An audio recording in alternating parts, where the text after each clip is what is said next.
So hello man, welcome everyone, welcome to প্রতিষ্ঠা education and training. আমরা আমাদের previous ক্লাসে উদ্ভিদ অঙ্গসংস্থান বিদ্যা থেকে ইম্পর্টেন্ট টপিকগুলোকে কভার করেছিলাম, যেখান থেকে আমরা বেসিক্যালি জেনেছিলাম মূল কাকে বলে, কাণ্ড কাকে বলে এবং তাদের পরিবর্তিত রূপগুলো কী কী। সো আজকে আমরা যেটা করতে চলেছি সেটা হচ্ছে কি উদ্ভিদের অঙ্গসংস্থান বিদ্যা পার্ট 2, যেটা থেকে বেসিক্যালি আমরা ফুল সম্বন্ধে জানবো, পরাগ যোগ সম্বন্ধে জানবো এবং ফুল থেকে ফল কী করে তৈরি হয় সেটাকেও কিন্তু আমরা জানবো। সো চলো দেরি না করে স্টার্ট করা যাক। ফার্স্টে আমরা জেনে নিই হচ্ছে কি ফুল কাকে বলে, ফ্লাওয়ার কি। ফ্লাওয়ার কি মানে যদি আমরা একবার ধরে নিই, what do mean by flower? Flower হচ্ছে কি উদ্ভিদের জননাঙ্গ। ওকে, ফ্লাওয়ার মানে কি? ফ্লাওয়ার মানে হচ্ছে কি বেসিক্যালি যেটাকে আমরা বলে থাকি একটা উদ্ভিদের জননাঙ্গ। তাহলে যেরকম আমাদের প্রাণীদের ক্ষেত্রে যদি আমরা বলি, তাহলে আমাদের জননাঙ্গ হিসেবে মেয়েদের দেহে থাকে কি ডিম্বাশয়, ছেলেদের দেহে থাকে কি আমাদের শুক্রাশয়। ঠিক একই রকমভাবে উদ্ভিদেরও তো বংশবিস্তার করার জন্য জননের দরকার। তাহলে উদ্ভিদের জননটা আমার কোথায় সম্পন্ন হচ্ছে? উদ্ভিদের জননটা কিন্তু সম্পন্ন হচ্ছে আমাদের ফুলের মধ্যে। তাহলে ফুলকে আমরা কি বলতে পারি? ফুলকে আমরা বলতে পারি কিন্তু উদ্ভিদের মুখ্য জনন অঙ্গ। কারণ উদ্ভিদের জননটা পরাগরেণুর মাধ্যমে মিলন, এটা কিন্তু বেসিক্যালি কোন অঙ্গে সম্পাদিত হয়? সেটা কিন্তু আমাদের ফুলের মধ্যেই সম্পাদিত হয়। কি বলছে এখানে পয়েন্টে একটু আমরা দেখিনি, যদি খেয়াল করি এটা কি ফুল কি? ফুল হচ্ছে গিয়ে উদ্ভিদের জননাঙ্গ। এটা বেসিক্যালি আমার দু ধরনের হয়ে থাকে, একটাকে বলি আমরা মুখ্য জননাঙ্গ, আর একটাকে বলি আমরা গৌণ জননাঙ্গ। আচ্ছা, দুটো ছোট ছোট পয়েন্ট এখানে আমরা প্রত্যেকে একটু নোট ডাউন করে নেব। বারবার এটা কোশ্চেনে দেয় যে মুখ্য জননাঙ্গ গৌণ জননাঙ্গ তো দেবে না, উল্টে পরিবর্তে তাদের নামটা কিন্তু আমাদের কাছ থেকে জানতে চাইবে। সো চলো, মুখ্য জননাঙ্গ এটাকে আমরা কি বলি? এটার নাম দিয়েছি আমরা অ্যান্ড্রোসিয়াম। অ্যান্ড্রোসিয়াম। আরেকটা হলো কি আমাদের গৌণ জননাঙ্গ। গৌণ জননাঙ্গের নাম আমরা কি দিয়েছি? That means gynoecium. গৌণ জননাঙ্গের নাম আমরা কি দিয়েছি? That means গাইনেশিয়াম। ক্লিয়ার হলো? বোঝাতে পারলাম প্রত্যেককে? তাহলে ফুলটা কি? ফুল হলো গিয়ে উদ্ভিদের মুখ্য জননাঙ্গ, যার দুটো পার্ট, একটা হচ্ছে গিয়ে মুখ্য, একটা গৌণ। মুখ্যটাকে আমরা কি বলি? সরি মানে মুখ্যরই দুটো পার্ট, একটা হচ্ছে গিয়ে অ্যান্ড্রোসিয়াম, একটা হলো গাইনেশিয়াম। গৌণ মানে হচ্ছে সেকেন্ডারি। গৌণ মানে হচ্ছে এখানে পড়ে আমাদের ক্যালিক্স। অ্যানাদার ওয়ান মোস্ট যেটা ইম্পর্টেন্ট, গৌণের মধ্যে পড়ে আমাদের করলা। ওকে, ক্যালিক্স এবং করলা ফার্দার এগুলো একত্রিত হয়ে কি তৈরি করে? পেটালস এবং সেপালসকে তৈরি করে, যাদেরকে আমরা ফুলের পাপড়ি এবং ফুলের বৃত্ত বলে থাকি। তো মুখ্য জননাঙ্গেরই দুটো পার্ট, মুখ্য জননাঙ্গই এই দুটো পার্টে ডিভাইডেড হয়। একটাকে বলা হয় অ্যান্ড্রোসিয়াম, একটাকে বলি আমরা গাইনেশিয়াম। অ্যান্ড্রোসিয়াম মানে কি? Mail reproductive part. গাইনেশিয়াম মানে কি? গাইনেশিয়াম মানে হলো কি ফিমেল রিপ্রোডাক্টিভ পার্ট। বোঝাতে পারলাম প্রত্যেককে? ক্লিয়ার হলো এভরিওয়ান? তাহলে অ্যান্ড্রোসিয়াম মানে মেল, গাইনেশিয়াম মানে হচ্ছে ফিমেল। আর এই দুটো কিন্তু উদ্ভিদের মুখ্য জননাঙ্গ। আর গৌণ জননাঙ্গের মধ্যে পেটালস পড়ে, সেপালস পড়ে, দ্যাট মিনস ক্যালিক্স অ্যান্ড করলা। এগুলো নিয়ে বেসিক্যালি আমার কি তৈরি হয়? এগুলো নিয়ে কিন্তু বেসিক্যালি আমার তৈরি হয় হচ্ছে গিয়ে উদ্ভিদের জননাঙ্গটা।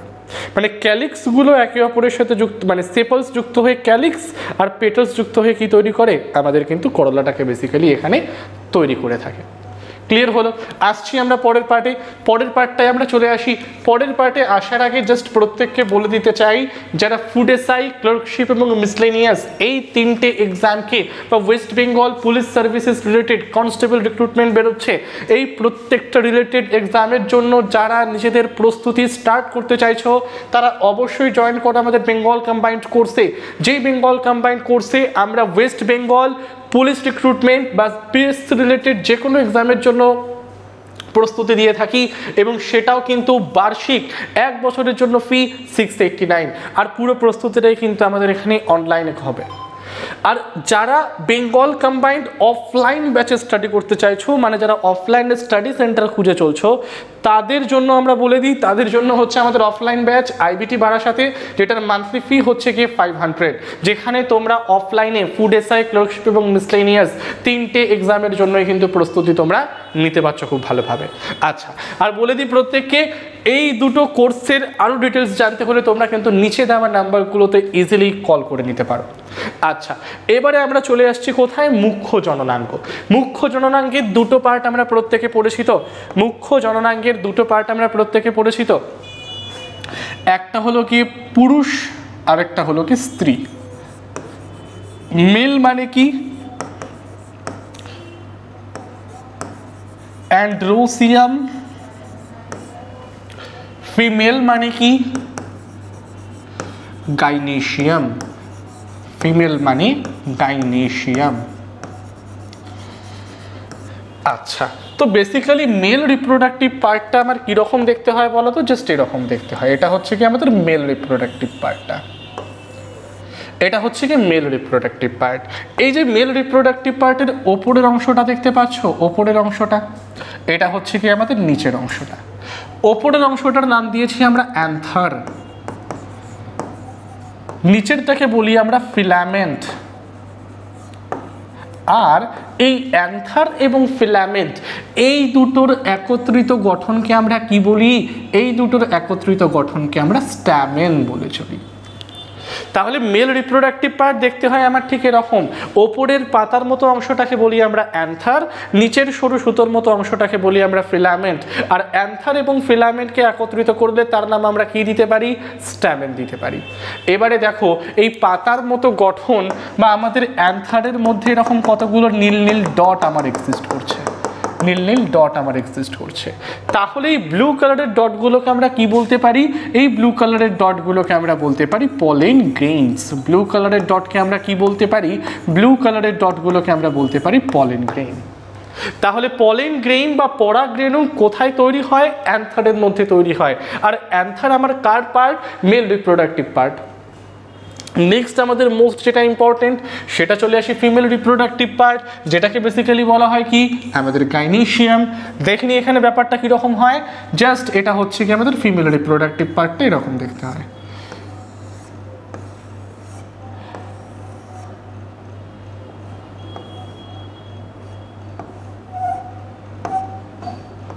এটা হচ্ছে কি আমাদের ফিমেল রিপ্রোডাক্টিভ পার্ট।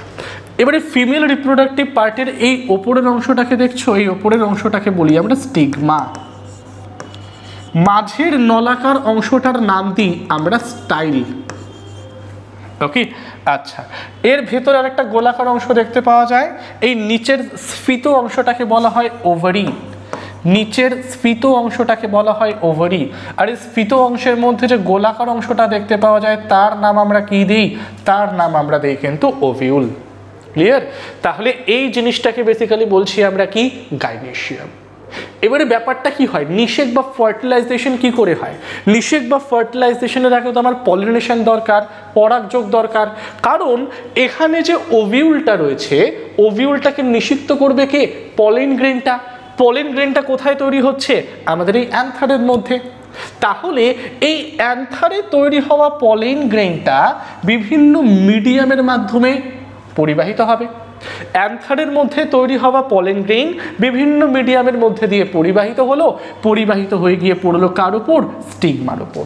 স্টিগমাটা কি? স্টিগমাটা হচ্ছে কি আঠালো একটা ম্যাটেরিয়াল, অর্থাৎ যেখানে কোনো কিছু এসে পড়লে সে আঠার মধ্যে জাস্ট আটকে যায়। তাহলে এই যে মিডিয়াম বা মাধ্যমের মধ্যে দিয়ে আমার অ্যান্থার থেকে পলেন গ্রেইনটা এলো, সে উড়ে এসে কোথায় জুড়ে বসলো? এই স্টিগমাটার মধ্যে জুড়ে বসলো।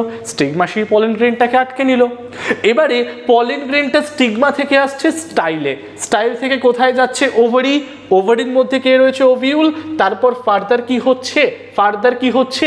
পলেন গ্রেইনটা আমার ওভিউলটাকে কিন্তু নিষিক্ত করে দিচ্ছে। এই যে নিষিক্তকরণ, এটাকে আমরা কি বলি? ফার্টিলাইজেশন। সো আফটার নিষেক, আফটার ফার্টিলাইজেশন, ওভারিটা চেঞ্জ হয়ে যাবে আমার ফ্রুটসে। ওভারি আমার কিসে চেঞ্জ হবে? ফ্রুটসে চেঞ্জ হয়ে যাবে। ওকে, আর ওভিউলটা কিসে চেঞ্জ হবে? ওভিউলটা আমার সিডসের কিন্তু চেঞ্জ হয়ে যাবে। বোঝা গেল? তাহলে ওভিউল চেঞ্জ হচ্ছে সিডে, ওভারি চেঞ্জ হচ্ছে কিন্তু আমার ফ্রুটে। মানে ডিম্বকটা আমাদের, ডিম্বাশয়টা আমাদের ফলে পরিণত হয়, ডিম্বকটা কিন্তু আমাদের বীজে পরিণত হয়। তাহলে এটাই হচ্ছে গিয়ে উদ্ভিদের ফুলের মধ্যে থাকা মুখ্য জনন অঙ্গটা। ওকে, জাস্ট এখানে দুটো পয়েন্ট মাথায় রাখবে, একটা হলো পলিনেশন আর একটা হলো ফার্টিলাইজেশন। পলিনেশন মানে কি, অ্যান্থার থেকে পলেন গ্রেইন উড়ে গিয়ে কোথায় পড়বে, স্টিগমাতে, এটা হচ্ছে কি পলিনেশন। মেল পার্ট থেকে ফিমেল পার্টে পলেন গ্রেইনের ট্রান্সফার, এটাকে আমরা বলি কি পলিনেশন। আর এই পলেন গ্রেইনটা গিয়ে ফার্দার ওভিউলটাকে নিষিক্ত করে দিল, এটাকে বেসিক্যালি আমরা বলি কি ফার্টিলাইজেশন। ওকে, প্রত্যেকে এটার স্ক্রিনশট তুলে নাও, জাস্ট এই জিনিসটাকে মাথায় রাখলে এনাফ, যে কোনো এক্সামে কোশ্চেন আসলে তোমরা বলে দিতে পারবে এখান থেকে সহজেই। ওকে, যাচ্ছি আমরা পরেরটায়, মুখ্য জননাঙ্গের পরে আমরা চলে আসছি গৌণ জননাঙ্গ। জাস্ট এখানে ডায়াগ্রাম দেওয়া রয়েছে, একটু দেখে নিও। নেক্সট চলে আসছি, নেক্সট গৌণ জননাঙ্গে যাওয়ার আগে বলে রাখি, যারা upcoming WBPSC clerkship, food SI এবং মিসলেনিয়াস এই তিনটে এক্সামের জন্য মক টেস্ট অ্যাভেল করতে চাইছো, তারা আমাদের WBPSC ক্লার্কশিপের মক টেস্ট 5টা ফুল টেস্ট 47-এ, এছাড়াও তোমরা পেয়ে যাচ্ছ টপিক ওয়াইজ টেস্ট, মিসলেনিয়াসের 5টা মক টেস্ট অনলি 56, তাছাড়া পেয়ে যাচ্ছ 50+ টপিক ওয়াইজ টেস্ট, এছাড়াও WBPSC মক টেস্ট সিরিজ, যেখানে ফুড এসআই, মিসলেনিয়াস, ক্লার্কশিপ তিনটে এক্সামের কম্বাইন্ড 15 মক টেস্ট পাচ্ছ অনলি 97 রুপিজে, আর তার সাথে পেয়ে যাচ্ছ 50+ টপিক ওয়াইজ টেস্ট। আর এই প্রত্যেকটা মক টেস্টের ডিটেইল লেভেল করার জন্য নিচে দেওয়া নাম্বারে কল করো 9088890010-তে। চলো নেক্সটে আমরা চলে আসছি গৌণ জননাঙ্গ। গৌণ জননাঙ্গ মানে কি, সেকেন্ডারি রিপ্রোডাক্টিভ অর্গান। কি বলছে আমরা দেখে নি সেকেন্ডারিতে, দেখো এটা হচ্ছে কি সেপাল। নাম্বার ওয়ানটা কি, নাম্বার ওয়ান মোস্ট ইম্পর্টেন্ট, তাকে আমরা বলছি হলো কি সেপাল। সেপাল মানে কি, সেপাল মানে হচ্ছে গিয়ে ইহা ফুলের একমাত্র সবুজ অংশ। এই যে সবুজ রঙের অংশটাকে আমরা দেখতে পাচ্ছি, যেটা আমার পুরো ফুলের মূল ভাগটাকে ধরে রাখতে হেল্প করছে। দেখতে সবুজ রঙের হয় না কেন, সবুজ হয়, ক্লোরোফিল থাকে। ক্লোরোফিল থাকলে কি করতে পারবে, সালোক সংশ্লেষটাকে করতে পারবে। ক্লিয়ার না? তাহলে সেপাল হচ্ছে গিয়ে ফুলের মধ্যে থাকা বা তার নিচে থাকা একমাত্র সবুজ অংশ, যেটা কিন্তু আমার সালোক সংশ্লেষকে খুব ভালো মতো করতে পারে, তাহলে সেপালের দুটো কাজ, সালোক সংশ্লেষ বা ফটোসিনথেসিস করা আর ফুলের মূল অংশটিকে ধরে রাখা। এটা কার কাজ? এটা কিন্তু আমাদের সেপালসের কাজ। সেপালসের পরে আমরা নেক্সট পয়েন্টে চলে আসছি পেটাল। পেটাল মানে কি, পেটাল মানে হচ্ছে কি ফুলের পাপড়ি। তার মানে এই যে মুখ্য জননাঙ্গটা আমরা পড়েছিলাম অ্যান্ড্রোসিয়াম, গাইনেসিয়াম, এই দুটোকে বাইরের আঘাতের হাত থেকে আমরা রক্ষা করতে হবে। কি বললাম পয়েন্টটা ভালো করে বোঝো। এই যে আমরা অ্যান্ড্রোসিয়াম, গাইনেসিয়াম বা মুখ্য জননাঙ্গগুলো পড়েছিলাম, এই মুখ্য জননাঙ্গগুলোকে বাইরের আঘাতের হাত থেকে রক্ষা করতে হবে। তাহলে রক্ষা করার জন্য আছে কে? পেটাল। তাহলে পেটালটা কি? একটা মুখ্য জননাঙ্গকে রক্ষাকারী একটা অংশ, যাকে আমরা পাপড়ি বলে থাকি। ওকে, চলো তাহলে আমাদের ফুল হচ্ছে শেষ। ফুলের পরে জাস্ট দুটো পয়েন্ট আমাদের একটু পড়তে হবে, একটা হলো পরাগযোগ বা পলিনেশন। পরাগযোগ বা পলিনেশন মানে কি, ওই যে সেম জিনিস, মেল রিপ্রোডাক্টিভ পার্ট বা পুরুষ জননাঙ্গ থেকে বা পুরুষ জনন পার্ট থেকে পলেন গ্রেনটা উড়ে এসে ফিমেল পার্টের আমার স্টিগমার মধ্যে এসে পড়ছে। মেল অ্যান্থারে তৈরি হওয়া পলেন গ্রেইন ফিমেল স্টিগমার মধ্যে এসে পড়ছে। মেল অ্যান্থারে তৈরি হওয়া পলেন গ্রেইন ফিমেল স্টিগমার মধ্যে এসে পড়ছে। এই যে পলেন গ্রেনের ট্রান্সফার মেল পার্ট থেকে ফিমেল পার্ট, এটাকে বেসিক্যালি আমরা কি বলি? পরাগযোগ বলে চলি। জাস্ট এখানে point to be noted everyone, anther থেকে স্টিগমাতে পরাগরেণুর স্থানান্তরকরণকে বলা হয় কি? পরাগযোগ। বেসিক্যালি এটা আমার দু ধরনের হয়, একটাকে বলা হয় স্বপরাগযোগ, একটাকে বলা হয় ইতর পরাগযোগ। ওকে, পরাগযোগেই দু ধরনের হয়ে থাকে, একটা সেলফ পলিনেশন, একটা ক্রস পলিনেশন। চল আচ্ছা, লাস্ট পয়েন্ট বলে দিই, যারা WBCS, SSC, ব্যাংক, রেল এই প্রত্যেকটা এক্সামের জন্য অফলাইনে স্টাডি করতে চাইছো এবং অফলাইন সেন্টারের খোঁজ করছো, তারা কিন্তু আমাদের IBT বারাসাত এবং IBT বেহালায় যোগাযোগ করতে পারো। নিচে দেওয়া নাম্বারগুলোতে কল করে নিও, সেখানে তোমরা অফলাইন সেন্টারের আরও বেশি করে ডিটেলস কিন্তু অ্যাভেল করতে পারবে। ওকে, তাহলে আজকে উদ্ভিদের অঙ্গসংস্থান বিদ্যার ক্লাস আজকে আমরা এখানেই এন্ড করছি। ভালো লাগলে অবশ্যই চ্যানেলটিকে লাইক, শেয়ার এবং সাবস্ক্রাইব করো এবং ফার্দার আরও ভিডিও পাওয়ার জন্য চ্যানেলটিকে ফলো করতে থাকো। Till then, thank you everyone.